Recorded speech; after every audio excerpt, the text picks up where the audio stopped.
ప్రియమైన దేవుని పిల్లలారా, ప్రభువైన యేసుక్రీస్తు నామములో మీకు నా వందనములు. ఈరోజు దేవుని వాగ్దానము మత్తయి సువార్త 8:10. మత్తయి సువార్త 8:10 వాక్యం ఇలా ఉంది: ఇజ్రాయేలులో నవనికైనను నేనెంత విశ్వాసం ఉన్నట్టు చూడలేదని నిశ్చయముగా మీతో చెప్పుచున్నాను అని. ప్రియమైన సహోదరి సహోదరులారా, బైబిల్లో 2 విషయాలు యేసయ్యను ఆశ్చర్యపరిచాయి. మొదటిగా అవిశ్వాసం అయితే, రెండోదిగా గొప్ప విశ్వాసం. ఈరోజు మన వాక్యం యేసయ్యను ఆశ్చర్యపరిచిన ఒక మనిషి గురించి. అతడు శిష్యుడు కాదు, అతడు యూదుడు కాదు, అతడు మత పెద్ద కాదు, అతడు ఒక రోమా సైన్యాధికారి. యేసయ్య ఇలా అన్నాడు: ఇజ్రాయెల్లో కూడా ఇంత విశ్వాసం చూడలేదే అని. ఇప్పుడు మనకు ఒక డౌట్ వస్తుంది, ఆ మనిషి ఏం చేశాడు, అతని విశ్వాసం ఎందుకు ప్రత్యేకమని. అదేంటో ఇప్పుడు చూద్దాం. మొదటిగా ఆ మనిషి ఎవరు అంటే, అతడు సెటూరియన్ అంటే శతాధిపతి, అంటే 100 మంది సైనికులకు అధిపతి.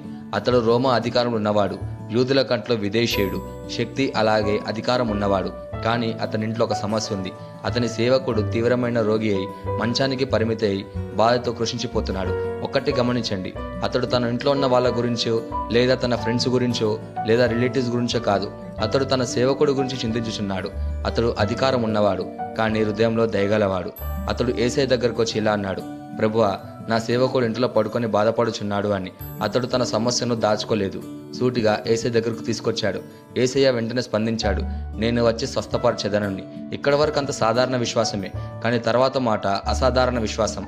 అదేంటంటే, శతాధిపతి ఇలా అన్నాడు: ప్రభువా, నీవు నా ఇంట్లో ప్రవేశించుటకు నేను యోగ్యుడును కాను అని.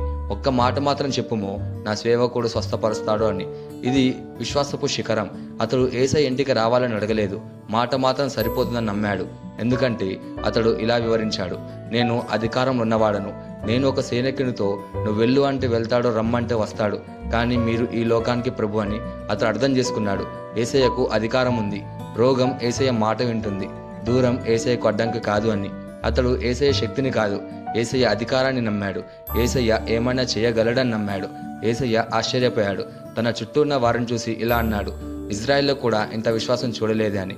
ఎందుకంటే అతడు వినయంతో వచ్చాడు. అతడు యేసయ్య అధికారాన్ని అర్థం చేసుకున్నాడు. అతడు యేసయ్య మాటపై నమ్మకం పెట్టుకున్నాడు. అతడు కనిపించేందుకు ముందే నమ్మాడు. అప్పుడు యేసయ్య ఇలా అన్నాడు: నువ్వు నమ్మిన ప్రకారమే నీకు కలుగునుగాక అని. ఆ సేవకుడు అదే సమయంలో స్వస్థపరచబడ్డాడు. ఈ సంఘటనలో 3 గొప్ప పాఠాలున్నాయి. మొదటిగా, వినయంతో కూడిన విశ్వాసం. అతడు అన్నాడు: నేను యోగ్యుడను కాను అని. గొప్ప విశ్వాసం అహంకారంతో రాదు, వినయంతో వస్తుంది. రెండోదిగా, మాటపైన నమ్మకం. అతడు ఇలా అనలేదు: ప్రభువా, వచ్చి చూడండి అని. అతడు ఏమన్నాడంటే, ఒక్క మాట మాత్రం చాలు ప్రభువా అని నమ్మాడు. మనం కూడా దేవుని వాక్యాన్ని అంతే బలంగా నమ్ముతున్నామా? ఒక్కసారి మనల్ని మనమే పరీక్షించుకుందాం. మూడోదిగా, దూరం అడ్డంకి కాదు అని నమ్మాడు. యేసయ్య ఇంటికి రాలేదు, కానీ అద్భుతం జరిగింది. దేవుని శక్తికి దూరం అడ్డంకి కాదు, పరిస్థితి అడ్డంకి కాదు, సమయము అడ్డంకి కాదు. ఈ రోజు ఇంట్లో ఒక సమస్య ఉందా? అనారోగ్యం, కుటుంబ కలహాలు, ఆర్థిక ఒత్తిడి, చదువుల సమస్య. యేసయ్య నీ ఇంటికి శారీరకంగా రాకపోయినా ఆయన మాట నీ జీవితాన్ని మార్చగలదు. నీవు ఇలా చెప్పగలవా: ప్రభువా, ఒక్క మాట చాలు అని? ఎందుకంటే ఈ విశ్వాన్ని ఒక్క మాటతో నిర్మించాడు. చనిపోయిన లాజర్ని లేపింది ఆ ఒక్క మాటే. రోగులను ఒక్క మాటతో స్వస్థపరిచారు. ఒక్క మాటతో పేతురుకు విస్తారమైన చేపలు వచ్చినట్టు చేశాడు.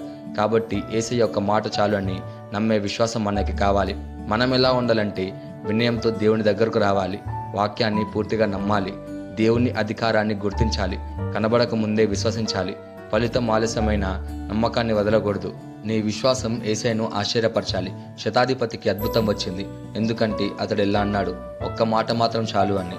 ఈరోజు యేసయ్య నీకు కూడా చెప్తున్నాడు: నువ్వు నమ్మిన ప్రకారమే నీకు కలుగును గాక అని. నీ సమస్య ఎంత పెద్దదైనా నీ విశ్వాసం నిజమైనదైతే అది అద్భుతాన్ని చేయగలదు. ఈ వాగ్దానం మనం స్వతంత్రించలాగా మనం ప్రార్థన చేద్దాం. మమ్మల్ని మిక్కిలిగా ప్రేమించిన ప్రియా పరలోకపు తండ్రి, నీకే కృతజ్ఞతాస్తుతులు, వందనాలు చెల్లించుకుంటున్నాం ప్రభువా. నీ వాగ్దానం ద్వారా మాతో మాట్లాడినందుకు నీకే ధన్యవాదాలు చెల్లించుకుంటున్నాం ప్రభువా. మాకు వినయంతో కూడిన విశ్వాసాన్ని దయచేయండి ప్రభువా. నీ మాటపై సంపూర్ణ నమ్మకం ఉంచే హృదయాన్ని దయచేయండి. మా ఇళ్లల్లో, మా కుటుంబాలలో, మా ఆరోగ్యాలలో నీ ఒక్క మాట చాలు ప్రభువా. మా విశ్వాసం నేను సంతోషపరచు